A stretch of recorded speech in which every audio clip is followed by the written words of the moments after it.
కలత చెందకు. చెప్పు, మనసా కలత చెందకు, సమస్తము సమకూడి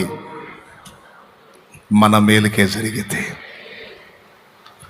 ఎందుకనగా చెప్పు, ఎందుకనగా మనం దేవుణ్ణి ప్రేమిస్తున్నాం.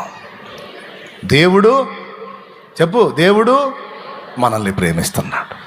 మనం ఆయన్ని ప్రేమిస్తున్నాం, ఆయన మనల్ని ప్రేమిస్తున్నాడు. ఇక్కడ పరస్పర ప్రేమానురాగాలు కొనసాగుతున్నాయి కనుక ఏది జరిగినా మనకు మేలే మారిద్ది. ఇది నీ మనసుకి ఇవ్వాల్సిన సాక్ష్యం. ఇంకొకడు ఉన్నాడు సిగ్గులేనాడు, సైతాను. వాడితో కూడా వాక్కు రిలీజ్ చేయాలి, వాడికి కూడా వాక్కు రిలీజ్ చేయాలి.